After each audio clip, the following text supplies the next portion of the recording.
I grew up in a two-parent system. My children grew up in a two-parent system. For like the last 20 years or so, it has been great knowledge to me and a lot of people around it. There's more single moms out there struggling with two jobs, raising one or multiple children. There's not really much the mom can do because she's spending all of her time outside the home. Can you tell me a little bit about that as you work with kids? You see and hear their stories. You've been to some of their homes. You know their lives. You have direct knowledge. Could you tell us, as we've been writing this story about you, can you tell us a little bit more on that? Because coming from us, it can look any kind of way. But coming from you, you've been there, you've been through the trenches. Can you tell us about that? Well, I will say this. You made the statement a little too broad for me, because I can't say what went on in a single or two-party white family home. I can tell you what goes on in my black community with a single parent home. Because a lot of times, most of the kids that you see that are committing all of these crimes and atrocities and murders and so on and so on. Now, these are not bad kids. They've just been undereducated and misguided. Peer pressure, the media, the rappers, all that stuff has a great impact on these single mothers raising these 2, 3, and 4 kids. So I think that, I don't say I think, I know that these mothers, 99% of these mothers love their children. The school system has failed the mothers as well as the children. A lot of parents now, black parents, are starting to homeschool their kids, which to me I think is a great thing.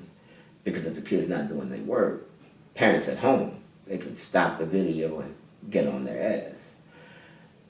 But what I will say is that the black female, the black woman, the black single mother, she's got more pressure on her than the president has on him in the White House, having to deal with all of these issues. Because you're bombarded with dealing with children that have to leave home with the probability of getting shot, getting kidnapped, because murder is high. Child trafficking is high. So these are some of the things that mothers think about when they send their kids to school. I'm talking about the single black mother. Then you may have a household where there's 2 girls and 1 boy. The mother can relate to the young girls, but the father is absent. So she can't be a dad to a young boy, but the mother's going to do the best that she can. She works. She may work at Popeyes. She may get welfare and work at Popeyes. She wants to have a better life for her and her kids. She know her kids watch these videos and hear this type of information. And some may say, and I've heard it said, well, they shouldn't allow them to look at that stuff on television. Well, I feel that the artists shouldn't make that type of shit that they put out there, knowing that it's fucking these kids' mind up. They could put content out there. You know, in the 70s when rap first came out, they had more kids graduate from college and high school. And they knew this. And so there was a plan to get into gangster rap. Then you find out all of these gangsters, 75% of the gangsters that you see on these rap videos, they really weren't gangsters. They were just trying to buy into the whole Whatever thing. the reason was, I could give a fuck. Because I'm talking about that strong, black, single female that loves her kids. She's busting her ass. She meets different guys. She see a guy, that guy look like he's successful, probably a drug dealer. The fuck, who is she to judge him? She don't know that for sure, some of them. But she's trying to make a better way for her kid. No different than I did when I came from a two-parent, strict Jewish home. But I wavered over to the world that I was looking at every day. Things that I saw on television. J.R. Ewing was the greatest thing since sliced bread to me. And Louis Farrakhan, the Honorable Minister Louis Farrakhan, these were the people that I was listening to. Because Minister Farrakhan was telling me that the white man was controlling everything, and J.R. Ewing was showing me how he did it. So I'm learning from J.R. Ewing how to run business. And my dad, when I was young, bought me a briefcase, and he brought me books, magazines on business. And so I had a great model. But of course, I couldn't get the shit that I saw on TV fast enough doing what my dad taught me and what my desires were to have my business. Because I realized that one day my dad goes to the bank to get some money, and guess what? The bank didn't give him the loan. Think about that. What do you think that does to a kid listening to his mother and father talk about the money that they needed? I think at that time it could have been $1,500, and the bank denied him. So you have to go to a loan company that gives you 36% interest rate. It's set up that way. But anyway, this mother, black, strong black, the black female is the strongest person on earth. She's stronger than the man. Because she has a better connection to the God, Yahweh Elohim. She has a stronger connection to him. She has to. Because when she go to sleep at night, her son's gone outside or snuck out of the house, or when her kids are going to school and she's at work worrying about are these kids going to make it back home safe, that's pressure. That's pressure. See, the white family don't have to concern themselves with that. These are realities. So the black mother has to be strong. Remember, those were the ones who worked in the field. Master's wife stayed in the house. There was no pressure on her. But the black mother had to pick the cotton, raise the kids, produce the babies. That's hard work. That's pressure. And there's a long history, over 100 years of that history in this country, of which they got nothing for. So the black woman in our community is trying her best. She's so tired of hearing welfare, you're a welfare mother, you ain't going to be nothing but on welfare. And this is what they put out, that black people are all on. The majority of the people that are on welfare are white people. The majority of the drug users in this country are white people, not black people. Black people sell more drugs. White folks use them. That's why it's a big issue now, stop the drugs. Because if it was only killing the black community, it wouldn't be an issue. These are facts. The largest consumers in America, $1 trillion, $100 billion a year, are not spent by white people. The largest consumers are black people in this country.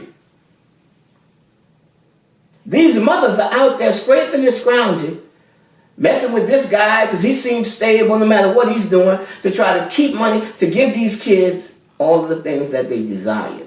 And they're desiring what they see the rappers have on television, what the basketball players are wearing on television. I'm not saying that these people are bad people, because they are controlled. See, when you're controlled and you're afraid to lose your car, your house, your contracts, your job, for standing up, for saying I'm not going to do that anymore. Tiny Lister, we call him Zeus, Debo, was one of my good friends. And I watched an interview a couple of days ago, and they asked him, but basically, what do you think about Hollywood? He said, I'm the most feared man in Hollywood. He said, why? Because I don't wear a dress. I'm not going to let them tell me what I'm going to do. I pick and choose. Same thing with Denzel. Denzel's a gangster. Denzel, you've never seen Denzel in any gay movies. Because he's not afraid. He's worth over $260 million, has one of the largest homes in Homeland Hills, in Beverly Hills. That's a wealthy section where Sylvester Stallone lives down the street from it.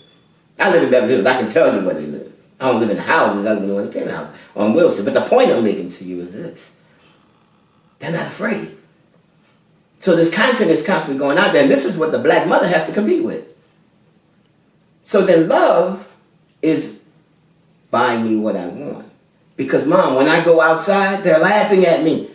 if I'm wearing shoes from Kmart, if I'm wearing clothes, not non-name brand clothes. So the mother's busting her tail. That's pressure. So when the mother decides one day, you know what? I need an escape. One of her girlfriends said, girl, we're going to Miami. She'll take her last money, her rent money, and go to Miami and get on a yacht and have drinks and have a great time and maybe meet some guys out there, guys that may be having some stuff going on, legitimate or illegitimate. She's meeting a nice friend. That's just a release for her. It's pressure. She needs a release. You don't judge her.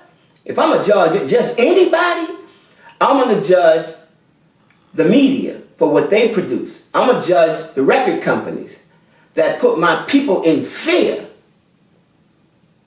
See, Jay-Z waited until he got to the level that he is to start speaking against him. Everybody's, oh, Jay-Z's the Illuminati. You're Illuminati. But do you know the definition of Illuminati? Where did it come from in the 1700s? It means those that are illuminated in their mind. They're critical thinkers. They're not structured thinkers. So they got the money and the mindset to create content to make you continue to be a structured thinker. Think the way the system tells you to think and not become critical. That's the problem. These are the things that black woman has to compete with every day. If you were talking, and I'm sure you have, to some of these single mothers out there trying to get by, I'm sure you get letters, sometimes phone calls from people concerned in the communities trying to find a way out for the single mother and for her to help. I have never got a call from anybody in the community about anything pertaining to the black single mother. One, they don't fucking understand it. Because two, they don't want to understand it. They're just like the rappers and some of the black movie stars and some of the black athletes. They are afraid to lose their congregation. You think they're just trying to perpetuate this? Let me finish. Let me finish. That's another problem. Let me finish. Because the media wants their version. I'm going to give you my version. And dare you to edit it out. Okay. Opposite of what I said. No, we're not going to edit anything. I'm in power. I can definitely address that with you. Well, the content that you're giving us, we don't want to edit. Okay, great. Most people do. I'm just telling you from my position what I'm going to do. Because I'm going to support my black sisters and all of that shit that I consistently hear about. They're this type of people and they hoes, they bitches. Or well, if you feel that's a terminology that you want to give them, you made them that. The white man made them that. We want to give people the real truth and the way it's coming. Well, let me give it to we want you. to keep it. We can sing together and it sounds good, but we can't talk together. So let me talk. Let me answer your question. Go ahead. The black woman is competing with this. Nobody is standing in front of Universal, Sony, or Atlantic behind the shit that they put out. Nobody's making a big push about that. Why? That was a question I was going to ask you if you knew anything about it. Yeah, I know a lot about it. They don't give a fuck. These are the former slave masters' children that are doing today what their fathers did back then. So as long as they make money out of it, they ain't doing nothing. So you have to decide, is it worth the money or the future of your race and your children? And there are a lot of whites, like my friends are billionaire hedge fund managers on Wall Street, tech company CEOs, regular everyday construction company workers, there's white people that feel the same way I feel. I had a white friend of mine say, I hate my race. Because of what they perpetuated for 100 years or better. Think about it. This is what this black sister's got to think about. This is what she's got to lay down in her bed and think about. How am I going to do this? What can I do to help my son? Now let's talk about the kid. The kids see this. The kids see the mother.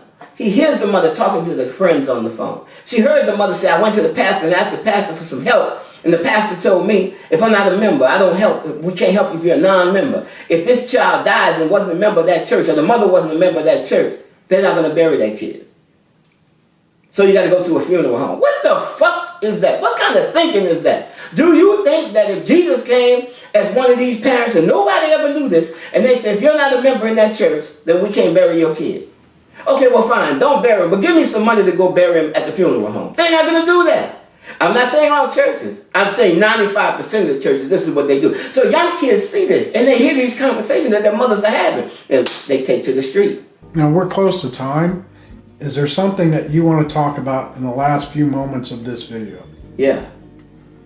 Get what I say right and print it the fucking way I say it.